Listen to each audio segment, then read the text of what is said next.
नमस्कार मित्रों, कैसे हैं आप सभी। आशा करता हूँ आप सभी अच्छे होंगे। आज हम चर्चा करने जा रहे हैं गौ माता के विषय में। मित्रों, गौ माता के विषय में कहा जाता है कि उनकी बहुत ज़्यादा पूजा अर्चना इत्यादि करनी चाहिए और उनके विषय में ये भी कहा जाता है कि जो 33 करोड़ देवी देवता हैं वो सभी गाय के शरीर में निवास करते हैं। गाय सर्वाधिक पुण्य देने वाली माता कही जाती है और साथ ही साथ गाय के लिए वेदों में बहुत ज़्यादा अच्छा वर्णन सुनने को मिलता है।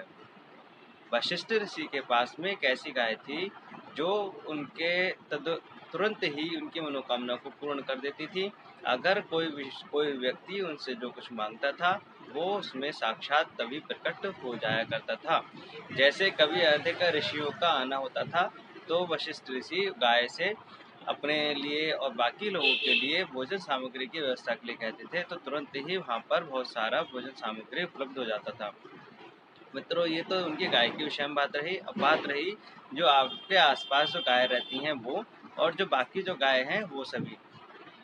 माना जाता है कि गाय जिस स्थान पर वास करती है उस स्थान पर वास्तु दोष का समाप्त हो जाता है। अगर किसी को वास्तु दोष है तो वो समाप्त हो जाता है। यदि किसी को घर में धन लक्ष्मी की आवश्यकता होती है तो उसे अपने घर को गोबर से लीपना चाहिए। यानी गाय जो गोबर करती है उसे अगर आप अपने घर पर लगाएंगे तो धन प्राप्ति होती है। इसीलिए पहले के घरों में गोबर से ही लीपा जाता था। वर्तमान में चूंकि सभी घर पक्के हो चुके हैं तो गोबर का इतना महत्व नहीं लोगों ने समझा है। और आप जब देखते होंगे कि लोगों के पास पहले धन की कमी कम हुआ करती थी, लेकिन आजकल धन की कमी अधिक होने लगी है, सिर्फ क्योंकि हम अपनी परंपराओं को भूलते हुए जा रहे हैं। गाय के विषय में कहा जाता है कि अगर आप गाय की मूर्ति को व्यापार स्थल पर लगाते हैं तो वहाँ पर सर्वाधिक बिक्री होने की संभावनाएं बढ़ जाती हैं, क्योंकि गाय एक सर्वाधिक पौष्टिक आहार देने वाला और देवी देवताओं का निवास करने वाला एक पशु रूप में हमारे सामने है, जिसे हम लोग गाय के लिए माता के रूप में मानते हैं, क्योंकि सबसे ज़्यादा पवित्र है, उसका सर्वांग पवित्र है और उसके द्वारा दी गई सभी वस्तुएं पवित्र हैं। इतना पवित्र मनुष्य भी नहीं है, इसीलिए उन्हें माता का स्वरूप माना गया है। और साथ ही साथ सभी देवताओं ने गाय के स्वरूप में ही आना स्वीकार किया है। जब कृष्ण बंसी बजाते थे तो चारों तरफ जो गाय हुआ करती थी वो सभी गाय देवी देवता ही थे। तो मित्रों, आज हम जो चर्चा करने जा रहे हैं वो है गाय के व्यापारिक स्थल पर किस प्रकार से लगाएं।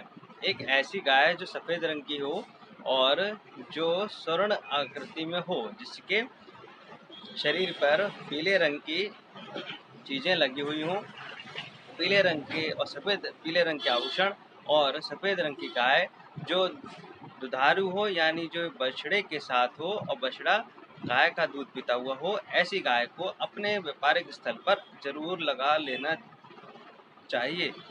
ऐसा करने से आपको मनोवांछित फल की प्राप्ति होती है। इस गाय के समीप बैठ करके यदि विष्णु सहस्त्रनाम का पाठ किया जाए तो ज़्यादा ही फल मिलता है। जब भी आप दुकान खोलेंगे तो जैसे मैं पहले गाय दिखा देता हूँ, इस प्रकार की ये जो गाय है इसको आपको अपने व्यापारिक स्थल पर लगाना है। यह गाय आप देख रहे हैं। अब इस गाय को अपने व्यापारिक स्थल पर कहाँ लगाना है वो सुनिए। सबसे पहले आप जिस स्थान पर बैठते हैं उसी स्थान के निकट जो आपका काउंटर है, उस काउंटर के पास में आपको वो गाय रखनी है। और शुभ मुहूर्त होगा सोमवार का या शुक्रवार का।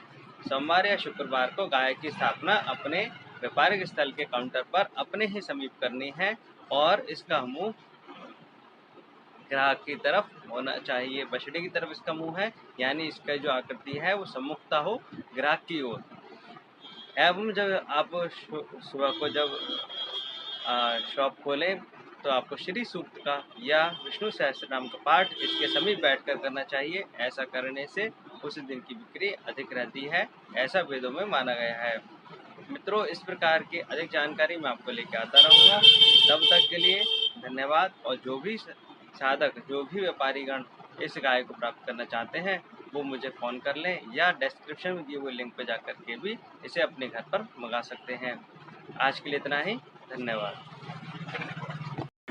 मित्रों, इंद्रजाल और रुद्राक्ष माला के विषय में जानने के लिए आपके सामने 2 वीडियो हैं, इन्हें ज़रूर देखिए। चैनल को सब्सक्राइब करना, वीडियो को लाइक करना बिल्कुल मत भूलना। साथ ही साथ अपने मित्रों तक ये वीडियो शेयर करना भी बिल्कुल मत भूलना। धन्यवाद।